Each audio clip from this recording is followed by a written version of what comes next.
today we are talking about growing out of your home. This is a topic of conversation, I guess you could say, that comes up a lot for us as real estate agents working with buyers and sellers. It's also a topic that I have had come up in conversation with friends multiple times over the last few weeks. So we thought this is something that's fitting to talk about is how do you know when you're growing out of your home? What to do when you're growing out of your home? That's basically just what we're going to be discussing today. And us as real estate agents here in Oregon, we talk to a lot of people. Obviously, we have family members, cousins, past clients, future clients that are looking for homes, and everybody wants to make sure they have the right home for them. And right now, I just feel like more than ever, I've had conversations with people that say, this is the last home I'm going to buy, Spencer. I want to find the perfect home. And so the realities are, maybe you're coming across this video and it's because maybe you've outgrown your current home. What do you do now? And as real estate agents, I think we're in a really good spot for resale value, for one, depending on how long ago you've bought this home. But then also, what's going to be best for you in 2-3 years from now? Is it to sell off? Is it to currently rent? Is it to just stick through right now because of the unpredictability of the real estate market?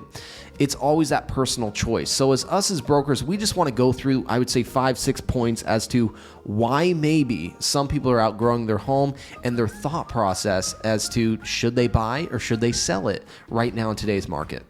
That's good. I think the first, reason we can touch on is because you might just assume that growing out of your home means you need more square footage or you need more storage space, but it could also look a lot different than that. I know one way, I guess you could say, that you could be growing out of your home is in life, our seasons change and certain stages of life look so different, and your life, 5 years ago could look a lot different than it does right now. And maybe 5 years ago, you were in a spot where a condo or a townhome was the perfect home for you. Maybe it has a lot of square footage and it's not the square footage that's the issue, but now you're in a spot in your life where you want a yard, or you think you would benefit from a yard, or you don't want to be carrying you have children now, you don't want to carry them up the 3 staircases or whatever that looks like. So it might not just be you're growing out of your home because of the square footage. It might just mean I need a little bit of a shift.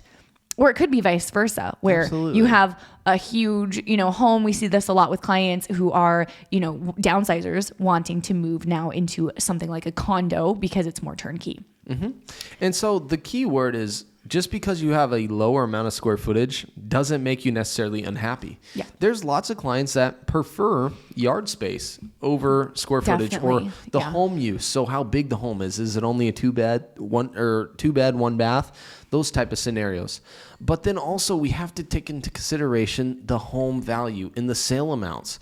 I mean, is right now a good time? Yes, you might have a lot of equity in this home because you've lived there for 10 plus years. It is so fun getting on the phone and calling these individuals that have lived in these properties for 10 plus years and then knowing the amount of equity that I currently see on a quick home analysis.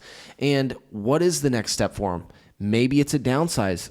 But then the majority of people, they always want bigger. They always want more. And so being a real estate professional, that's our job, is to find the right property for you guys. And just because square footage might be low, your yard space might be too small for you now. Maybe you got kids, you want to expand the backyard use, and where you're currently at, it might be in the city. And, your neighbor is right next to you. And right now, a lot of new constructions, that's how they are. Yeah. So realize what's firstly out there and available. For instance, I just did a market search of homes that are priced in a certain price category. I can do that same exact search for you guys for square footage sizes or lot sizes with X amount of bedrooms, X amount of bathrooms. So these searches are really easy for us to perform for you. But if you're having that edge and that nudge as a homeowner saying, man, I'm kind of bored, or is this the right space for us? Or do I have enough cabinets to deal with all this laundry? I mean, a lot of people have these common problems. And I would say if there's a reoccurrence, I would say even weekly, there might be an upgrade that is available for you as your next home purchase. It doesn't have to be right now, though. Right. Sometimes you just need a change. And that's the reason, you're outgrowing your home is you need something new. So a big question I've been getting a lot about this question or in regards to this topic is I want to move because my home is too small. I'm outgrowing my home, that type of reason. However, I'm concerned because interest rates are higher, home prices are higher than I bought. What advice do you have for somebody who is in that position?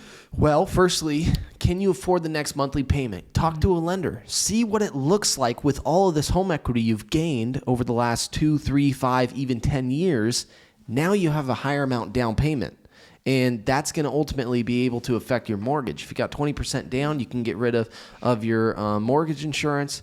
And then ultimately, what's the next property look like for you? Is it in the city? Is it in the county?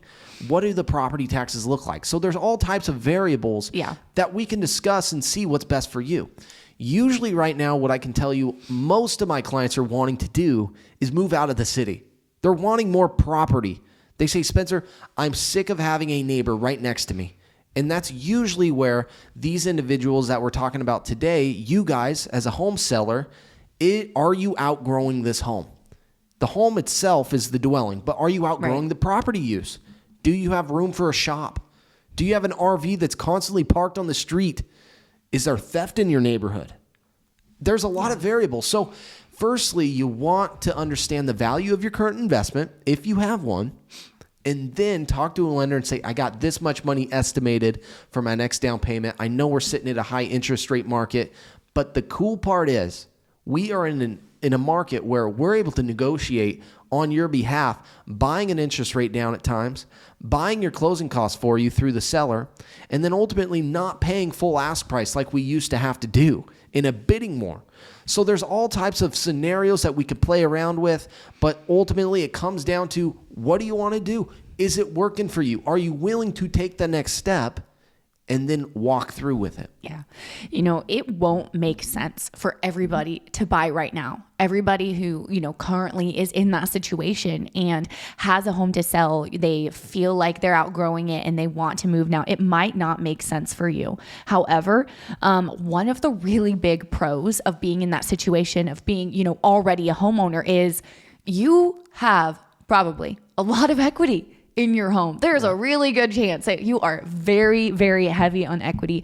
And that makes putting all of that equity down on this next house that you'll be buying makes it just a little bit better to where you'll have a little bit more desirable of an interest rate. You're going to have a better monthly payment. It just makes things a lot easier for you, if that makes sense, being in that situation. So what I would say is if you are in that situation where you think that you're outgrowing your home, step number 1, contact us. We can set you up with a solid lender in your area. And then 2, contact the lender and talk to them. Just have a conversation. It doesn't hurt anything, and it'll just help give you a feel of, okay, is this feasible for me right now? Is this something I should even be looking at or considering, or would this not be a good situation for me? Financially, should I maybe push it off a year or 2 or whatever that looks like for you? Right. And I think there's like this sense of insecurities when people talk about their finances or they talk about their actual spending habits, the known amount in their savings account, and they don't want to go and talk to a lender for those particular reasons. Just because you go and talk to a lender does not make you locked into them. Just because you talk to a real estate agent, telling them about your future real estate goals does not make you locked to buy a home. There's a part of educating yourselves. I mean, a lot of us, we read books, right? You're educating yourself on a daily basis. We scroll through TikTok, Instagram. Sometimes there's something educational that you read that maybe you didn't know about on a post. So the fact of the matter is, if you take the next step to figure out what, how, and why you need to position yourself from where you're currently at, your life could change. And it's always up to you as the buyer, but also you as the homeowner. I think you've already taken that risk years ago when purchasing this home. Yeah. The butterflies, the fear of not having enough money. Can you pay your mortgage every month? It's going to be the same scenario, just possibly in a new house, bigger, better, and stronger for you and your family. And being a man, being the head of our house, there's always these educated decisions that come in place with home ownership. Not everybody needs to be selling or buying houses right now. Not everybody does.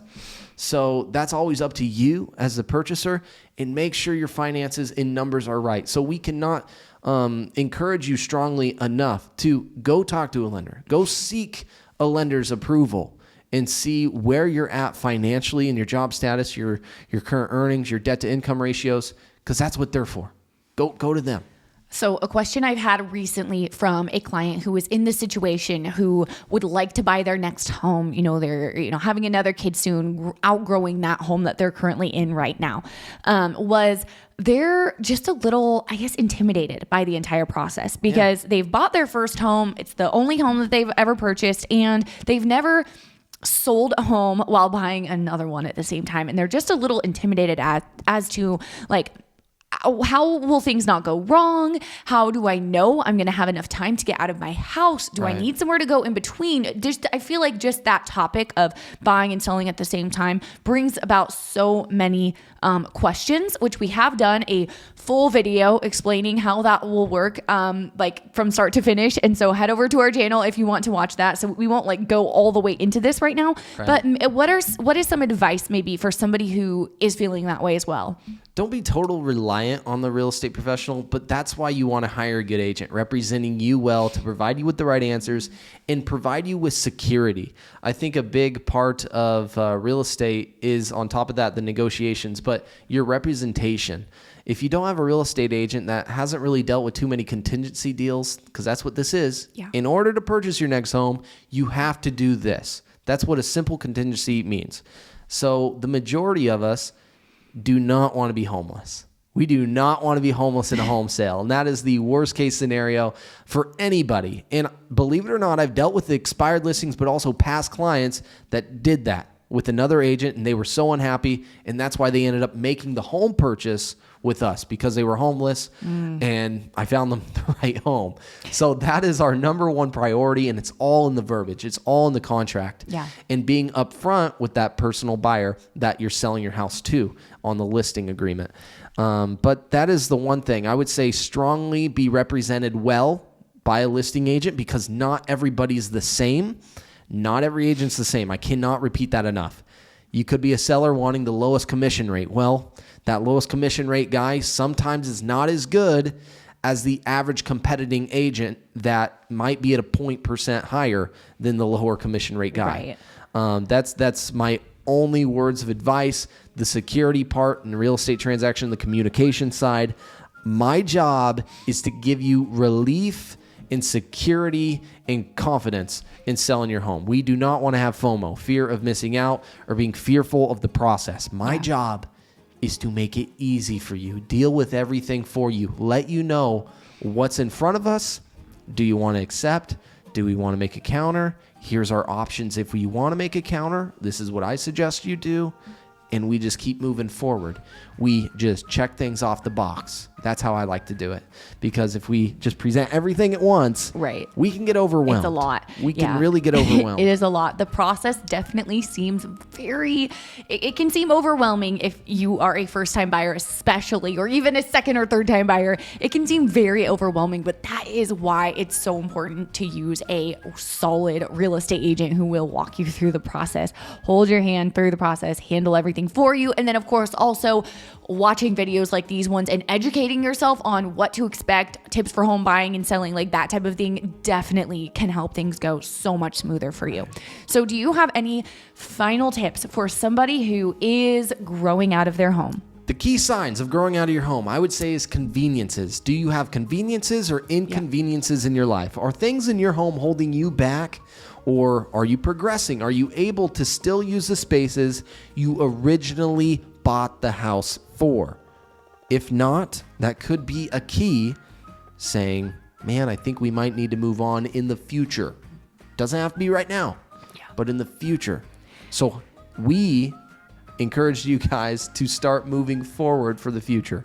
Doesn't mean you're instantly selling a house because you're talking to a lender, but those are the baby beginning steps to your future. Absolutely. All right. Well, thank you guys for hanging out with us today. We do come on here every single week, so be sure to subscribe and hit the bell so you don't miss anything, and we'll see you next week.